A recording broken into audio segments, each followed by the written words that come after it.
eu sou Patrícia Scioli. Oi, eu sou a Tatiana Chiari. Olá, eu sou Natália Renteria. Muito bem. Esse podcast surge a partir de uma iniciativa pioneira que acontece há 8 anos na Scania Latinoamérica, que é o Queen of the Road. Projeto que nasceu da dor de sermos poucas na indústria do transporte, poucas nos espaços de liderança e únicas em inúmeras discussões estratégicas. Ele nasce também do incômodo velado de não sermos vistas, ouvidas e valorizadas. Mas tudo isso é para dizer que o Queen veio para colocar luz e celebrar as histórias e trajetórias de tantas mulheres que estavam por aqui antes de chegarmos e que ainda estão por aqui agora. Ele acontece para transpor barreiras, fazer pontes e colocar muita gente para cima. Essa é a energia do Queen. Ao longo do tempo, ele virou um projeto internacional, virou uma rede e virou um adjetivo. Sim, a gente sabe o que é ser Queen. E vocês? Esperamos que ao longo dos próximos episódios conheçam melhor as ideias que escolhemos trazer aqui, em conversas que podem servir como farol e apontar os caminhos para que possamos trilhar. Juntas, conscientes, bem-humoradas e generosas, como uma Queen tem que ser. Vão passar aqui pessoas interessantes que nos inspiram e que têm muito a contribuir com essa pauta. Para esse podcast, claro, não podia estar sozinha, convidei uma profissional que admiro, confio de olhos fechados. E antes de tudo, e mais do que tudo, uma amiga que vai me ajudar nessa aventura maravilhosa que é a partilha e o aprendizado. Dona Tatiana. A recíproca é super verdadeira, Dona Patrícia. Muito obrigada. A nossa convidada de hoje, a Natália Renteria, entende bem o que é ser farol. Ela se formou em Direito, foi para a Bélgica fazer um mestrado e lá teve contato com discussões e capítulos da questão climática mundial ainda distantes do Brasil. Depois veio o doutorado e o mergulho no mundo do direito climático foi mais fundo.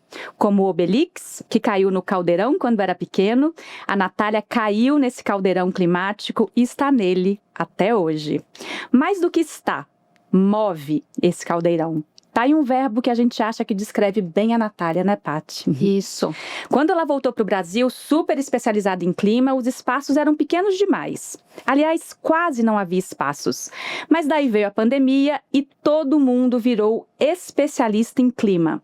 O mercado virou, a Natália foi para o Conselho Empresarial Brasileiro para o Desenvolvimento Sustentável e lá escreveu o primeiro draft do projeto de lei de mercado de carbono, que acabou de ser aprovado. Hoje, Lei do Mercado de Carbono. Claro que a Nath, como a gente chama ela, é muito mais do que isso. Ela é mãe de 3 filhos, mulher, gestora, líder, referência e está à frente agora de mais um projeto que a gente sabe que vai dar o que falar e ela vai contar pra gente. Nath, isso é a gente falando de você. E quem que é a Natália pela Natália? Bom, olá, primeiro eu queria agradecer muito estar aqui com vocês hoje, foi uma alegria o convite, eu espero colaborar. E estar com vocês hoje já é, para mim, uma grande, grande alegria. Voltando à sua pergunta, né? A Natália, eu acho que a Natália por ela mesma entende um pouco mais os caminhos que ela tomou. A Natália gosta de abrir espaços antes não navegados. Lugar de conforto definitivamente não é comigo. E eu acho que é por isso que Aquariana, né, Nath? Sim, ainda tem isso. Sem dúvida. E eu acho que esse período na Europa foi isso. Foi ir atrás de alguma coisa que eu via no ar e que eu não conseguia materializar. E o clima, ele foi realmente chegando e me mostrando o quanto tinha que ser construído, né? E daí foi essa descoberta e essa construção. E principalmente, eu acabei me ligando muito na questão do mercado de carbono, porque eu acredito que o mercado de carbono é um mecanismo de financiamento importante. E daí a minha passagem por todos eles, né? Eu comecei no regulado, eu estava na Europa quando o mercado europeu estava começando a ser construído, e depois o voluntário aqui no Brasil com as empresas de restauro. E agora, o jurisdicional, que realmente é um grande desafio. E é justamente esse local agora, é nesse local que eu me encontro de levar adiante esse novo desafio da Race to Belém. Eu sou a responsável no Brasil pela campanha, pela iniciativa, que eu espero contar um pouco mais para vocês hoje. Já pode contar agora, né? Eu quis saber. Conta aí, Nath. Então, a Race to Belém, ela é uma iniciativa que quer apoiar os estados no desenvolvimento dos mecanismos jurisdicionais, dos programas jurisdicionais, que são os mercados de carbono a nível estadual. Esse é um mercado de carbono muito especial, porque a ideia dele é reforçar as capacidades dos estados, ou seja, é política pública. É você ajudar aquele estado a reforçar todas as maneiras que estão ao alcance daquele poder público de aplicar a lei ambiental. Então, você melhora a capacidade de monitoramento, você melhora toda a capacidade de gerenciamento de dados e depois de fiscalização do que está ocorrendo no estado. Você desenvolve ações específicas pelos diversos atores daqueles estados. Então, o jurisdicional, ele é uma maneira de você transformar a política pública em realidade e eficiência. Então, é por isso que implementar, exatamente, uma política que antes não tinha recursos. Então, o Estado desenvolve aqueles programas, porque é feito um pacto entre os atores de um Estado junto com o poder público. Esse pacto chama-se, a estratégia jurisdicional e a aplicação daquilo que vai gerar uma diminuição de desmatamento. Então, são programas de preservação florestal. O que é verificado que reduziu aquele desmatamento são gerados créditos de carbono. A venda desse crédito de carbono gera o capital que vai alimentar o programa jurisdicional e fazer ele durar no tempo. Então, a ideia do jurisdicional é realmente trazer o mercado de carbono para os governos subnacionais. Pode ser nacional também, mas o Brasil, com a dimensão tão grande que nós temos, continental, acaba que os entes que são realmente o objeto mais direto desse programa são os subnacionais. Então, você empodera o poder público a aplicar a lei ambiental como seria no mundo ideal, mas que a gente precisa do crédito de carbono para trazer aquele capital que está faltando. Trabalho gigante de articulação e colaboração, né? Porque sem isso não dá para fazer. Exato. Bem, você falou que gostava de coisa difícil, desafio, tá aí uma boa estrada para você seguir. Com o que a gente pede, né? Esse é o problema. Mas é interessante você falar do clima, porque não tem como falar do clima sem falar da sociedade, da economia. E lendo o material para essa conversa com você, eu me lembrei de uma frase que ficou famosa, que na época da campanha do Bill Clinton foi: a economia é estúpido, né? O estrategista dele à época falou isso, enfim. E aí eu fazendo um paralelo, hoje eu diria, é o clima estúpido. Talvez seja isso, né? Mas a gente vê a geopolítica aí falando alto também quando o tema é mudança climática. E o que a gente vai fazer com isso, né? Então, você acabou de falar que a lei do carbono pode ser um mecanismo importante para fazer uma mudança, mas ela perpassa, né, a questão da economia e das empresas. Ela toca a vida das pessoas, de uma sociedade que vai começar a pensar em viver com baixa emissão de carbono. Como é que você lida com isso? Assim, qual que é o seu ponto de vista em relação à lei do carbono, economia, empresas? O que você compartilha com a gente? Perfeito, Paty. Eu acredito que realmente a lei do carbono é uma lei que ela transforma, ela é transformacional. E ela impacta diferentes setores, diferentes camadas, ela traz novos comportamentos. E nisso, eu até escrevi um artigo com Paulo Hartung, que a gente chama de a lei do carbono é uma norma mobilizadora. Então, o que quer dizer? Ela mobiliza essa mudança, né? Ela atinge justamente o que você falou, empresas, economia, ela atinge a formação de quem vai servir a esse novo movimento. Então, quando a gente olha, ainda mais no modo que a nossa foi formada, a nossa lei do carbono, ela tem a característica de reconhecer 3 mercados, né? Um mercado regulado para empresas, um mercado voluntário para soluções baseadas na natureza e um mercado jurisdicional de preservação florestal. olha a mobilização na sociedade que isso vai gerar. Então, empresas vão ter que se organizar diferentemente, é um baita desafio para o setor industrial, não vamos ter dúvidas quanto a isso, é um mega desafio. Os projetos florestais, eles vão conseguir ter mais clareza de como se organizar, de qual vai ser a aplicação da lei em cima deles, e todo jurisdicional reconhecido é uma novidade muito grande até para o mundo. Então, essa norma, ela mobiliza, né, ela traz esse movimento novo, que sem a regulação é muito difícil de acontecer, vamos ser sinceras, a regulação puxa a movimentação, e todos os profissionais que vão ter que se formar, que vão ter que se atualizar, que vão ter que colocar isso para rodar, isso tudo é um movimento na sociedade muito grande. Eu diria que, assim, quem segue o tema sabe que não foi ontem que aconteceu, que levou um tempo para fazer essa gestação da lei do carbono. Mas para quem está chegando agora, eu ainda circulo em alguns meios que eu vejo, gente, tem começado realmente do -1, não é nem do 0.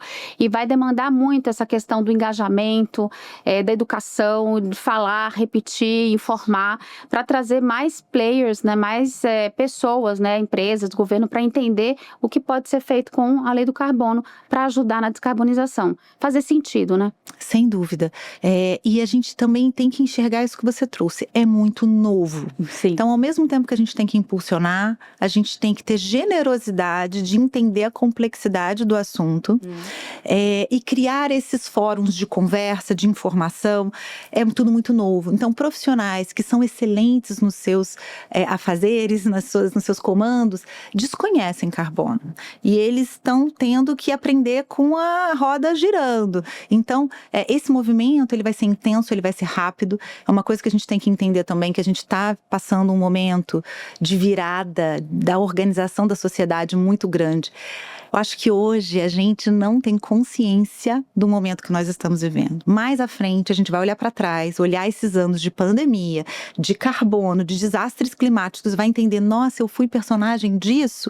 Foi. Nós estamos sendo. Estamos fazendo parte dessa história, né? Exatamente. Nath, você falou de aprendizado, você falou de mobilização, você falou de regulação e a gente falou aqui já de motivação. Numa outra conversa, você citou um artigo, aliás, maravilhoso, super recomendo, do Cândido Bracher, impressionante, que fala que as mudanças substanciais só vão acontecer quando os setores econômicos começarem a quebrar, né? Ele foi muito enfático, assim, quer dizer, a mobilização, o caos e as crises humanitárias, elas infelizmente não têm sido suficientes para nos mobilizar a ponto de apontarmos, precisamos mudar agora, hoje, como é que a gente faz, né? Queria que você contasse um pouquinho sobre essa lógica e esse tempo, se a gente realmente daqui a pouco vai olhar para isso, mas vai ter que passar por essa perspectiva aí de... É muito bacana você ter trazido isso, porque eu sou fã do Bracher, sou fã... A gente tava falando aqui. Eu acho que ele também seria um grande fã nosso, hein? Eu acho que Cândido, você tá ouvindo? Cândido, espero. Olha só, Escute, isso. Mas esse artigo, quando eu li, aquilo me bateu forte. Por quê? Quando eu estava defendendo a minha tese de doutorado, me fizeram uma pergunta na banca, né? Natália, mas a gente já entendeu que temos um problema. E o que vai fazer virar, né? Qual ação que nós temos que tomar para dar o resultado? Né? Aí eu olhei para eles e falei, puxa, essa pergunta, né, de $1 milhão. E eu falei, olha, olhando o histórico da lei ambiental, da história, né, ambiental, o que sempre fez as coisas se movimentarem foram grandes desastres climáticos que geraram uma reação de governo, de organizações. Naquela época, minha resposta foi muito bem aceita e eu vivi com aquilo. Até que a gente está vendo o desastre acontecer e a reação não vir, né? Na mesma medida. Exatamente, não está virando a chave, só está ficando pior. E aí, quando eu li o artigo dele, eu falei, puxa, não é verdade? Ele deu aquele passo a mais, que é falar, olha, as vidas humanas já não contam mais. O que vai contar é realmente o impacto econômico real e duro na vida das pessoas, né? Enquanto aquilo bater de verdade. E aí ele trouxe o exemplo dos incêndios incêndios que teve agora na Califórnia, e que não é o fato da gente não conseguir mais fazer o seguro das nossas casas. Não é apenas o fato da gente não ter mais acesso ao seguro, é o fato do seguro inviabilizar o setor. Exatamente. A Flórida também está sendo assim, que tá muita enchente, tudo que aconteceu, não dá mais para você ter um seguro ou pensar em ter uma casa lá, e aí inviabiliza o setor, o negócio. Inviabiliza o negócio, Business porque a gente continuity. perde a liquidez da compra e venda do mercado imobiliário. Então, quando isso começar a bater em vários setores e a gente tiver quebras importantes, a gente vai falar, puxa, temos que resolver esse assunto. Então, a verdade... Houston, we have a problem. Exatamente. E aí a gente dá um passo a mais e a gente pensa que a questão climática, ela está num momento que ela tem que dar um passo a mais. Até agora, toda a argumentação da conscientização que a gente precisou defender a importância do assunto, ela veio muito por um ativismo ambiental que foi extremamente importante e poderoso para a gente chegar até aqui. Mas agora, a gente precisa, além do ativismo ambiental, que tem que ser mantido sem dúvida, a gente precisa trazer a questão climática para dentro dos negócios. Enquanto não virar business as usual, a gente não vai ter a virada de chave. Business not as usual. Isso. O usual não vai ter mais, mas eu acho É isso.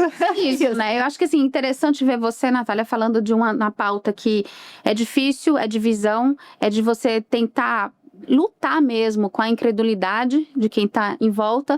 A gente viveu assim a vida inteira, trabalhando desse jeito, fazendo negócio desse jeito, cuidando da sociedade desse jeito. Então agora alguém vira e fala, vamos ter que mudar.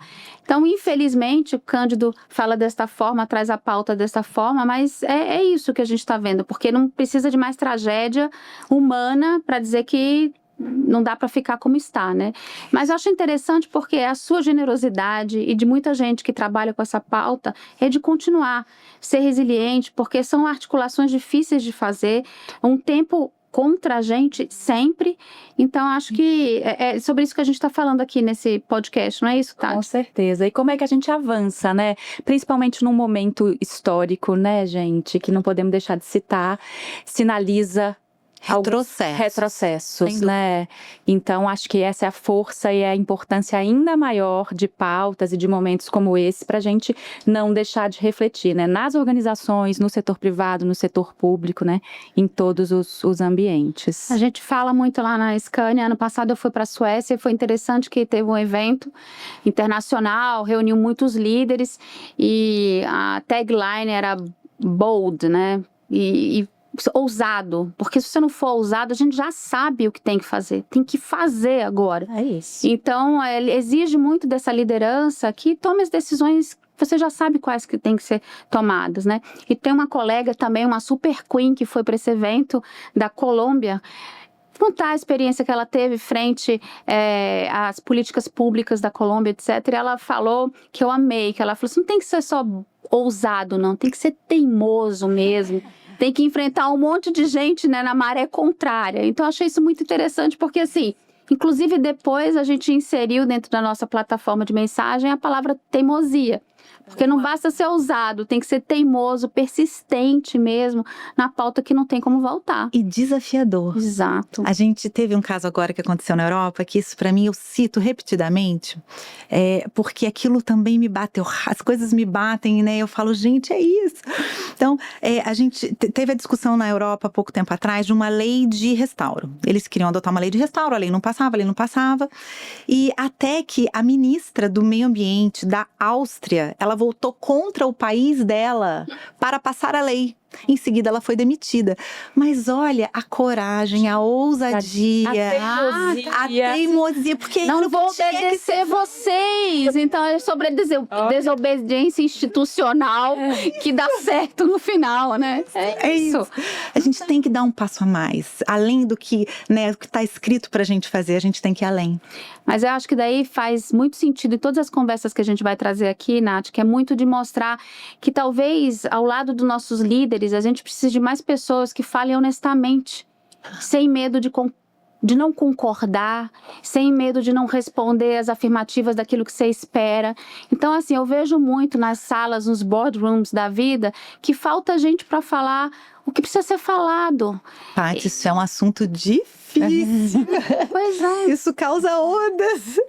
Mas a gente está aqui para falar de assuntos difíceis também. É isso. É um momento desafiador e é um momento de justamente dar espaço que você falou e a gente tem que construir. Doa quem doer, não é isso? Talvez em momentos como esse, coloca à prova mesmo o nosso estado de resiliência e teimosia, porque é mais fácil a zona de conforto. É isso. Mas escolher esse caminho não é o melhor. Né? Pode ser o mais fácil. Vamos falar do setor de transporte, dos desafios, que são muitos, né? A gente conversou um pouquinho em outra oportunidade, né, Nath? Todo mundo aqui se conhece, viu, gente? A gente é amiga, a gente é colega, a gente trabalha junto, é tudo um mix. Falando da responsabilidade de alguns setores, né? E, portanto, também da oportunidade, né, do pioneirismo, enfim. Que setores você vê hoje com essa possibilidade, Nath? Quem está liderando esse movimento, na sua opinião? Da transição energética, né? Estamos falando. Claro, eu acredito que empresas de alta tecnologia, elas estão tendo um papel muito importante, principalmente pelo todo investimento em Nature-Based Solutions, que são as soluções baseadas na natureza. Então, são empresas que já identificaram que elas vão ter um uso energético muito importante. Então, elas têm se colocado como financiadoras de soluções naturais importantes. Mas a gente vê no Brasil também grandes empresas se posicionando a favor da transição, a favor do mercado de carbono. Então, há pouco tempo atrás, a gente teve manifestos de empresários que se colocaram claramente nesse sentido. Então, as empresas que conseguiram externalizar isso e que mantiveram as suas posições, estão fazendo uma diferença muito grande de mostrar que a busca por novas tecnologias, elas podem conviver com adaptações necessárias para a gente trilhar o caminho até que essa transição ocorra. Você usou uma palavra interessante e é importante a gente lembrar, é uma transição. Isso não vai ser do dia para a noite. A gente precisa de que algumas tecnologias sejam construídas e até lá, quais vão ser os passos mitigadores, quais vão ser os passos que vão nos permitir ir até lá. Então, a gente tem setores dificílimos, né? A gente chama hard to abate, que são aqueles setores que são difíceis de você fazer uma diminuição interna da sua pegada de carbono, porque aquilo está muito ligado ao como você produz. Então, você vê, por exemplo, né, empresas de cimento, são empresas super desafiadoras, empresas de mineração, muito desafiadoras. E a gente tem o setor de transporte, que é muito desafiador, mas que também já trilhou e já está partindo aí com algumas soluções. Você sabe que eu trabalho, eu brinco, né? Aqui a gente pode também brincar, mas eu trabalho no setor de transporte, eu não gosto de caminhão. Mas eu adoro o ir e vir, né? Então, assim, não imagino uma sociedade sem você ter transporte de cargas ou de pessoas. Então, eu me apaixonei, né, pela Scania muito com esse propósito que ela tem, com essa ousadia de tentar liderar essa transição, mas não estar sozinha nessa liderança. Então, eu gosto muito quando você fala, primeiro é uma transição, né? Até a nossa vida é uma transição, né? E não dá para esperar que é de um dia para o outro. Eu vejo muitas coisas acontecendo e as oportunidades que a gente é criativo, né? Porque a gente não pega as coisas que estão apontando como os faróis e a gente assume aquilo para tentar fazer melhor do negócio. Então, na Scania, a gente fala que ninguém muda o mundo sozinho e, certamente, eu acho, Nath, que o mais desafiador dessa pauta, dessa agenda do clima, ela não é uma agenda de um só, de um homem só, de uma empresa só, de um setor só. E como ela é tão interconectada, tem dificuldade, porque as pessoas pensam que vão perder o negócio, as pessoas acham que estão competindo. Claro. A gente não tem o propósito de ter uma única tecnologia que ninguém mais tenha. Não é esse o caso. E você olha o ecossistema hoje, você vai precisar de quem produz, de quem distribui. E o nosso antigo modo de fazer negócio era conversar só, né, o famoso B2B entre nós, né, quem vende, quem compra. Isso mudou e eu diria que não é só para o setor de transportes. Claro. Então eu vejo muito com bons olhos, na verdade. A régua sobe do desafio, mas o setor de transporte ele tem um caminho para seguir. E o Brasil, esse ano de COP, por que não aproveitar e trazer mais oportunidades para que as nossas soluções também sejam vistas globalmente? A gente trabalha numa empresa, você morou também na Europa, a gente acaba olhando muito para onde a gente está, né? Então é importante a gente abrir as oportunidades, uma empresa global, trabalhar com soluções também locais, né? Sem dúvida, e o setor de transporte, ele é um exemplo muito virtuoso disso. A gente tem que lembrar que o setor de transporte, ele é o escopo 3 de outros setores, ou seja, né, ele faz parte da emissão de outros setores, então ele tem um potencial transformacional muito grande. Então, o que o setor de transporte mexer nas suas possibilidades de diminuir o carbono, ele vai ter um impacto geral muito grande. E ele é capilar, como você disse, acho que você usou essa palavra, ele é capilar. Ele consegue chegar em diferentes dimensões. Então, o setor de transporte tem um grande desafio, mas ele tem muitas possibilidades de encontrar soluções e o impacto dele vai ser muito poderoso. É isso. Por isso que eu tô aqui, gente. E por isso que a gente tá aqui conversando. Juntas. Exato. Nath, vamos falar de um assunto que também é pauta do nosso podcast. Estamos aqui 3 mulheres, mas os homens estão super convidados para essa conversa. Teremos rapazes aqui também, né, Paty? Em breve. Lembrando que são 8 episódios. Só gente maravilhosa, eu posso dizer. Posso antecipar. Mas a gente quer muito discutir, né, o Queen, que é o projeto que inspirou e nos inspira há muitos anos, criado na Scania por essa que nos fala também. E a gente discute muito essa questão do mercado de trabalho e das dificuldades, né, para a liderança feminina. Você já galgou muitos passos, já está numa posição de liderança há um tempo, mas eu queria que você contasse um pouquinho, assim, que barreiras você já enfrentou, assim. Eu queria que você contasse um pouco do seu pai também, que é sensacional você falar dele, enfim, como é que você e suas irmãs foram criadas, né? Isso. Mas que barreiras foram essas e como é que você tem enfrentado essas barreiras nesse caminhar, né, da carreira, Nath? Então, obrigada pela pergunta, porque é um ponto importante que eu até demorei um pouco para trabalhar dentro de mim. Eu realmente, essa questão do machismo, da dificuldade da mulher no local de trabalho, era algo que não existiu na minha vida durante muito tempo. Eu sou a terceira filha de 3 mulheres, criada por um pai que tem hoje 88 anos. Então ele é de uma geração, gente, né, mais pra frente. E quando a gente era pequena, o mundo era outro, né? Ele podia muito bem ter nos criado com outras diretrizes, mas ele nos criou para sermos mulheres superpoderosas, para a gente chegar à lua, para a gente mover o mundo, para a gente fazer o que a gente quiser. E a gente acreditou piamente no que ele falou. Que bom! O meu pai sempre, né, nos empurrou dessa maneira, dizendo: meninas, estudem, ninguém pode tirar o estudo de vocês, se capacitem e vocês vão onde vocês quiserem. Com uma mãe que trabalhava, então minha mãe diretora de escola pública, em 2 matrículas, então eu cresci num lar que nos proporcionou. Exatamente, que nos mostrou o caminho. E comecei a minha carreira jurídica. O meio jurídico é um meio bem misturado, né? A gente tem muitas mulheres advogadas e a parte técnica prevalece, né? Você ganha no argumento. E aí fui caminhando e realmente eu nunca tinha me sentido parada por um sentimento desse. Fui descobrir recentemente, porque uma hora ele aparece. Mais cedo ou mais tarde. Para mim foi um pouquinho mais tarde.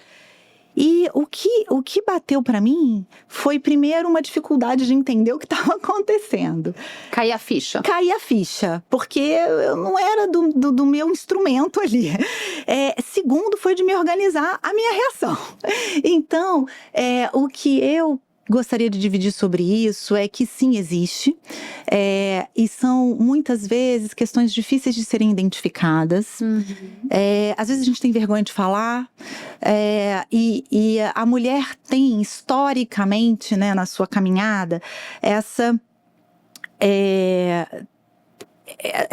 situação de ser etiquetada como louca, como difícil, como problemática, como não participativa, né, como alguém desagregadora. Então, os adjetivos são múltiplos, mas a verdade é que acaba que, em algumas vezes, para desclassificar uma mulher competente, acaba que é atacado uma questão totalmente subjetiva, que você não pode medir pelas entregas.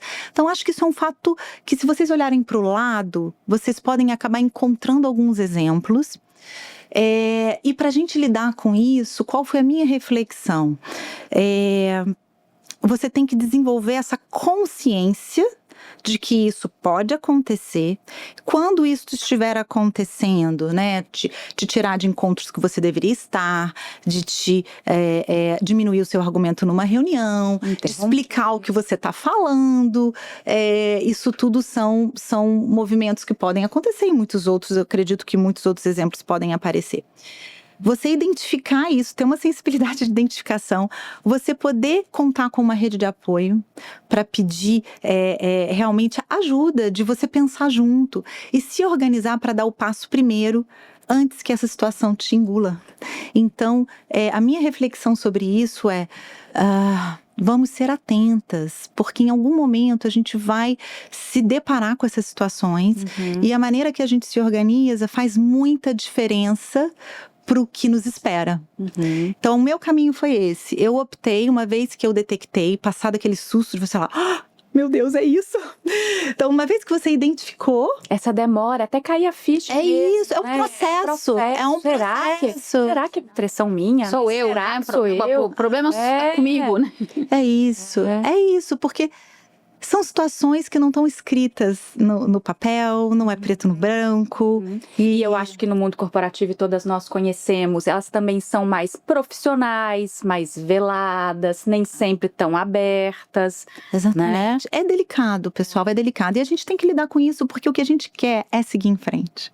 Então, foi muito, muito bacana esses últimos tempos, porque eu acho que existe esse movimento de empoderamento feminino. A gente está aqui falando sobre isso, já é um sinal disso. Personalidades estarem falando sobre isso é uma continuidade desse momento que está sendo criado. E eu queria trazer aqui para vocês o exemplo da Shakira. Eu ia perguntar agora.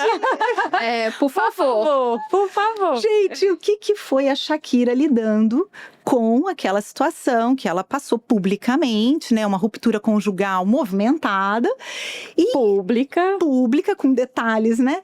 E ela fez disso uma volta por cima, né? Ela se organizou, ela lançou uma música que é incrível, essa música, que, né, tem ali uns detalhes que você fala, gente, que mulher fantástica. A gente vai colocar aqui na edição, no Shakira, final, tem que fechar com Shakira. E a mensagem é clara, as mulheres não choram mais, elas faturam. Então, vamos em frente, porque muito nos espera ainda. Mas eu, assim, ouvindo você aqui, fico refletindo também sobre...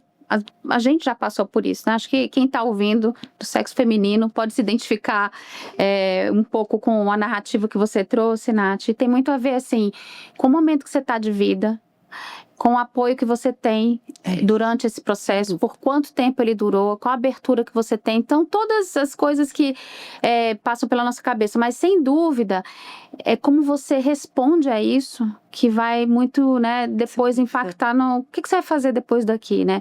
Eu acho que a melhor resposta sempre é essa liberdade, sabe? Porque também tem uma liberdade de você falar... Acabou, daqui meu limite, aqui foi, porque a gente acaba, que assim, você tinha uma situação, cada um tem um, às vezes você não pode simplesmente jogar pra cima ou reagir ou responder da forma que você gostaria. Claro. E às vezes você olha pro lado, veja bem as notícias aí nos jornais, gente, nem quando é violentada, a mulher é provada que ela tá falando a verdade. Então, muitos ambientes vão até duvidar do que você está falando. Então, acho que essa questão do olhar atento, você está sensível para entender o que está acontecendo ao seu redor. Ao seu redor e ao redor de quem está ao seu lado. Acho que isso é uma grande contribuição para quem está ouvindo, porque às vezes você não percebe.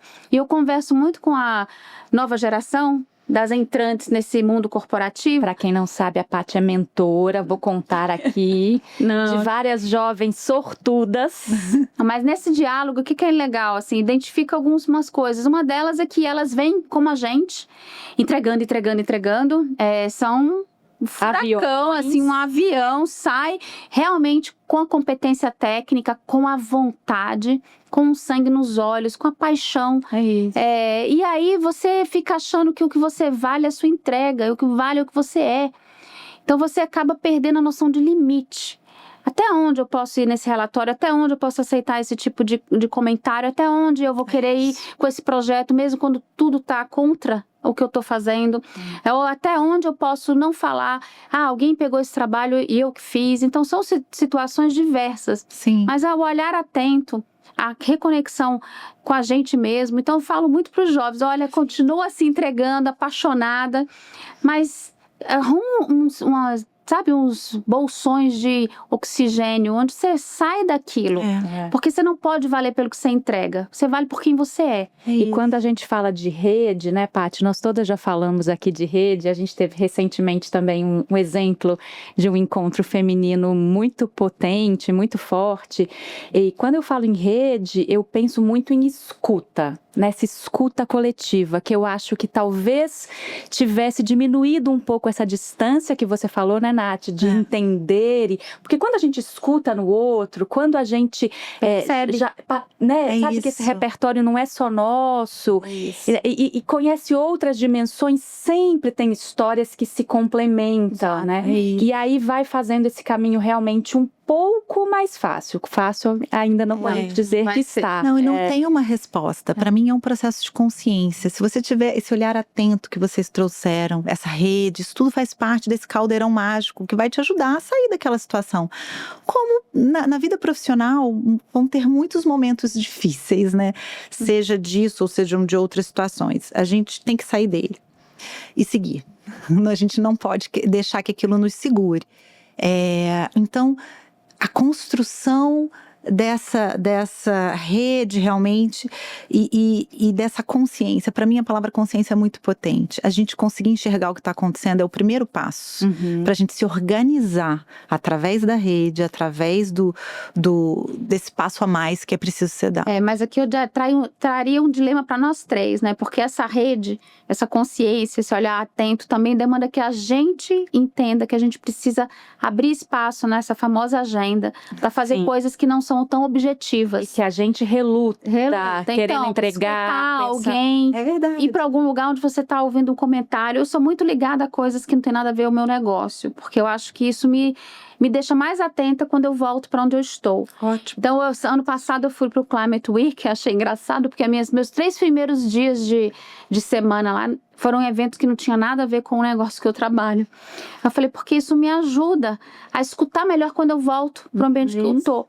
Só que a gente abre pouco espaço na nossa vida para isso. Sim. Porque aí vem o próximo tópico, Tati, que é família, maternidade e a gente mesmo. Então, a gente, além do layer, entregar tudo no trabalho, a gente tem outras facetas que a gente tem que fazer escolhas, né? Sim. E essas escolhas acabam, que eu brinco, né? Assim, que momento você vai fazer sua rede de apoio?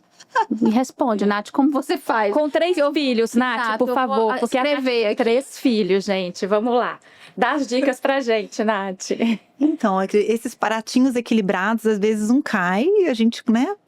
Esse é um aprendizado que eu tenho tido. Gente, vamos deixar pratinhos caírem. Eles caem. Mas a gente recusa muito tempo, né? Eles caem. É isso. A gente entende isso, a vida fica mais leve. Mas realmente é uma família com 3 crianças. A minha mais velha tem 14, a minha do meio tem 10 e o meu mais novo tem 8. E cada gravidez, cada retorno foi ali uma vontade muito grande de seguir em frente, porque é muito desafiador realmente. Muito.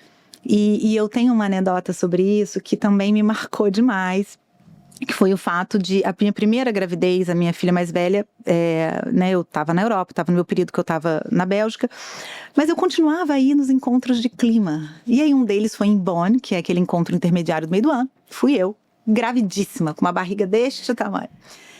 E encontrei enfim, uma pessoa do Brasil que estava acompanhando as negociações e ele me olhou bem para mim e falou: "Oi, tudo bom? Prazer, eu sou a Natália." Ele olha para minha barriga e fala: "Foi acidente?" Gente, eu não tinha a menor intimidade com essa pessoa. Como que ela acha que ela pode olhar para mim e perguntar se a minha gravidez foi um acidente? Era o único comentário que ele tinha para me fazer. Eu falei, não foi acidente, eu sou casada há 7 anos, foi uma gravidez muito desejada, estou muito feliz, obrigada. Mas olha que situação, então é o olhar, a gravidez é um acidente, né? E foi completamente diferente a reação que eu tive lá no meu trabalho na Bélgica, quando eu avisei que eu estava grávida. Sabe quando a gente vai avisar que tá grávida pra alguém morrendo de medo? Sim. Você vai encolhida e fala, ai, eu tô grávida. Tem uma péssima tá o notícia quê? pra te dar, né? Você tá o quê? Então, eu tô grávida. Aí a pessoa, ai, parabéns! Aí, em seguida, a gente foi almoçar, era uma mesa cheia de gente, bateram palma. Foi festejada a minha gravidez, como eu nunca imaginei. E depois eu pude notar claramente como a gravidez é tratada no Brasil, né, com o meu filho mais novo, e como a gravidez é tratada lá fora. É completamente diferente. Qual que é a principal diferença, você acha, Nath? A questão da maternidade aqui é um fardo. É um fardo. Ela deixa a mulher menos disponível, ela deixa a mulher trabalhando de uma maneira menos ótima, então é perda de produtividade, né? A gravidez é vista assim hoje, você não conta com aquela mulher. E que pena, né, que é assim, porque quem passou por uma gravidez e volta, apesar de todas as dificuldades, volta ao trabalho, sabe quão mais potente a gente volta. Exato. Aí sim, tudo vai para a máxima potência mesmo, nas suas capacidades, etc. Claro que a gente tem os dilemas emocionais. Eu tive depressão pós-parto, também não tinha meu emprego quando eu voltei da gravidez, mas novamente a gente vai continuar seguindo em frente. E o que eu acho que é importante na sua fala primeiro, né, eu acho que essa diferença cultural realmente existe. Eu tive várias colaboradoras que vieram contar para mim, praticamente chorando, que estavam grávidas, e eu com a reação, abracei, que ótimo, quero ser tia, etc. Aí a pessoa fica esperando assim, né? Pra mim, gravidez é um estado de graça. É assim que você tem que se sentir. E vira um fardo. Porque você não sabe como vai ser depois, você não sabe como vai ser pra cuidar. É tudo uma incógnita, né? Inclusive a parte do trabalho. E muita gente aí nas empresas fala: como é que eu vou ter que resolver? Quem eu vou botar na vaga? É custo. Novamente vira custo. E apesar do que eu tenho ouvido muito, isso eu acho que é muito importante para quem não é glamorizar a maternidade, porque não é esse caminho também. Mas se é uma decisão sua e você decidiu e foi em frente, etc., mas para o ambiente de negócio, fala, como isso potencializa sim a competência. Eu me tornei muito mais eficiente depois que eu tive meu filho, porque eu sabia escolher melhor. Coisa que eu não conseguia fazer antes. Então, assim, eu acho uma pena que as empresas já tenham essa visão e que muitas mulheres tenham que passar por isso. A nova geração já chega não querendo ter filho. E eu só peço sempre quando eu converso com as minhas meninas, que eu brinco, né? Que seja uma escolha não pela profissão, por escolha própria, pessoal. Porque a profissão não acaba se você é mãe ou não mãe. Sem dúvida. Vai ter mais dificuldade? Talvez realmente tenha. Sim. Mas como aquilo é um seu objetivo, até você passa por cima das dificuldades, entende? Claro. Por isso que eu falo muito. Para mim, o tema de maternidade, empoderamento feminino, etc., ele tem um conjunto, que é muito do que acontece dentro da empresa, mas também do que está acontecendo fora. Então, a gente tem que falar mais como mulheres de companheiros, né, de quem a gente está ao lado, que não é uma ajuda, é parte do papel da pessoa que está ao seu lado e como ela vai contribuir para essa relação humana, né? Então a gente tem que falar mais disso. Eu acho que a gente fala pouco ainda de como a gente distribui para a gente não se auto-sabotar.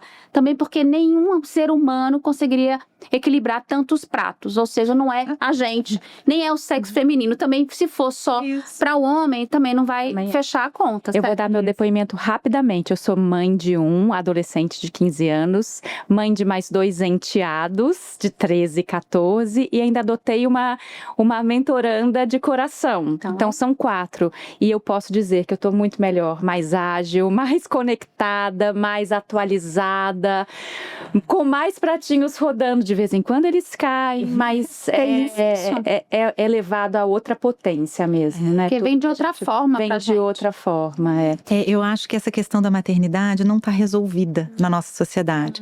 O problema é que depois surgiram tantos outros assuntos relacionados à mulher que pegaram a nossa atenção, porque é necessário que a gente expanda essa conversa, que a questão da maternidade acabou ficando acomodada ali, como se tivesse resolvida, mas não está. Então, longe de ser. Exatamente. A gente vai...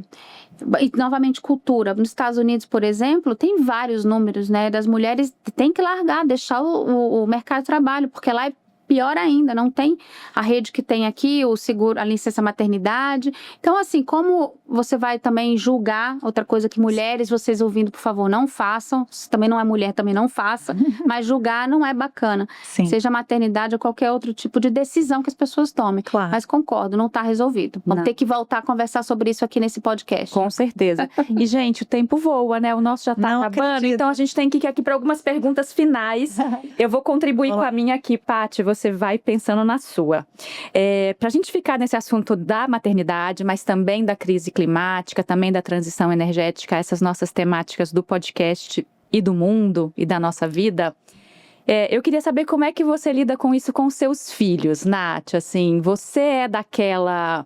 Bom, você estando tão inserida e tão consciente dos desafios que a gente enfrenta, não sei, eu fico pensando, será que ela é da desesperada? Se ela é, que ela é da conciliadora? Se ela... Ou ela é da super calma. Super calma, vai dar tudo certo. Conta pra gente, como é que é essa receita? Então, eu procuro ser real. O que isso significa? Eu explico para eles o que está acontecendo no mundo de uma maneira muito fática. Então, quando houve a questão no Rio Grande do Sul, eles acompanharam atentamente as notícias, mesmo o meu pequeno. Entendeu a conectividade disso com a mudança do clima. É claro que eles conhecem o mercado de carbono. Também não dá. Eles já dão Esse é o seu Picasso, né, Nath? Você tem que mostrar mesmo, pendurar na porta de casa. Eu tenho que me entregar, que eles, né, entendem ali os 3 mecanismos. E existe para eles uma questão muito palpável. A gente não está percebendo. A nova geração, ela já está vindo com a questão climática desde cedo. Eles conseguem se movimentar no assunto com muita facilidade. Enquanto a gente está se debatendo com a novidade do tema, se eu posso dizer novidade, mas se a gente está se debatendo com o que fazer, estamos tendo uma enorme dificuldade de entregar, a geração que está vindo, ela vai ter que entregar ao mesmo tempo que ela lida com as consequências. Então vai ser uma geração muito interessante de acompanhar, porque eles não vão agir da maneira que nós estamos agindo. Eles já deram sinais de que isso vai mudar. E isso está muito natural, isso para mim está muito claro, e muitas vezes eles ficam indignados das coisas caminharem da maneira que estão caminhando. Então, talvez a geração atual não está medindo a força da geração que vai vir e do que nos espera, porque eles já estão chegando. Que bom.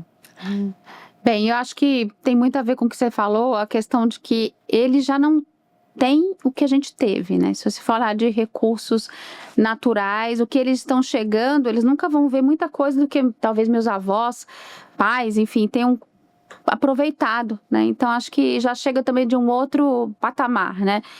Eu também sou mais positiva, otimista. Acho que tem muitos, obviamente, conflitos, mas todas as gerações tiveram seus conflitos. A gente está levando a régua para eles aí, mas tenho certeza que mães como você, né, com leis de carbono, certamente vai ser mais fácil a gente adolescer, né, nesse mundo melhor. E para minha pergunta aqui, minha curiosidade, é que a gente vem de uma pauta super poderosa, que é a agenda climática, vem de uma mulher realizadora, que gosta de um desafio, que não se esconde nele. Você fala da sua trajetória, acho que muito particular você ter podido ter uma família, viajar, passar por vários lugares, realizar isso que você realizou. Falou de machismo, de uma forma que eu acho que a gente em casa, ou quem está ouvindo aqui, pode captar alguma mensagem. E aí eu sempre tenho um dilema muito forte para mim, que eu só fui reconhecer mais no final da minha jornada não dá, né? Que ainda tá muito tempo. Mas mais tardiamente, podia ter observado isso antes. É a questão da mulher na nossa vida. Então, assim, eu já briguei, eu discuti, eu não concordei, muitas vezes com coisas que eu olho hoje e falei, gente, não existia aquilo. Então, no seu trabalho, como é que você vê essa questão da competição com as mulheres, dos espaços para coexistir? Mulher julga mulher, mulher trabalha com mulher. Eu ouço sempre isso, trabalhar com homem é mais fácil. Eu ouço isso de mulher, tá? Então, me sinto... posso falar isso aqui. Demorou para eu perceber que isso, para mim, era um mecanismo. Mas eu queria saber como é que você lida, porque a gente sempre olha o machismo pelo olhar dos tropeços que a gente passa em relação aos homens e das mulheres. É um ótimo ponto você trazer. A gente tem que desconstruir isso, né? De que mulher é difícil de trabalhar, e entre as mulheres, que uma compete com a outra. A sororidade, ela tem que começar a ser trabalhada de uma maneira mais aberta. E eu sei que tem muitas mulheres puxando a pauta. O que eu acho é que a gente tem uma geração. Eu estou com 45 anos e eu acho que tem uma geração acima de mim que passou por um período muito embrutecido do mercado de trabalho. E elas tiveram que se impor muito e acabaram, por vezes, não todas, isso não é regra geral, mas podem ter tido essa necessidade de se embrutecer um pouco. Então, acho que a gente tem que evitar cair nessa armadilha e entender que a minha geração já está passando um outro momento, que a gente consegue entender esses mecanismos com mais clareza. E acho que a geração que está vindo embaixo já é até um outro, consegue enxergar isso ainda de uma maneira mais evoluída. Novamente é uma jornada. Eu não acredito isso de que mulher tem dificuldade de trabalhar com mulher. No sistema climático, né, no ambiente onde eu circulo, existem várias mulheres líderes na questão climática e elas estão despontando com muita competência, com muita liderança. E vale a pena acompanhar o que está sendo feito. O universo climático tem muita mulher e eu acredito que elas inclusive vão ser combustível para trazer essa transformação da questão climática que era discutida em esferas mais teóricas ou né, mais engajadas para os negócios. Vamos dar espaço a essas mulheres técnicas poderosas que sabem o que estão falando, que estão seguras de si, de realizarem essa transformação. Então, vamos ficar de olho nesse setor, porque ele é ótimo para mostrar o caminho. Vamos. Muito bem. Nath, muito obrigada. Paty, muito obrigada. Nossa, Eu ficaria aqui mais umas 3 horas. pelo menos. Mas é muita generosidade sua compartilhar um pouquinho, né? Só um spoilerzinho da sua trajetória, Natália. E obrigada por acompanhar a gente aqui no podcast Queen of the Road, um projeto da Scania Latin America. Espero que vocês tenham gostado e acompanhem a gente nas redes sociais. E, claro, até a próxima conversa.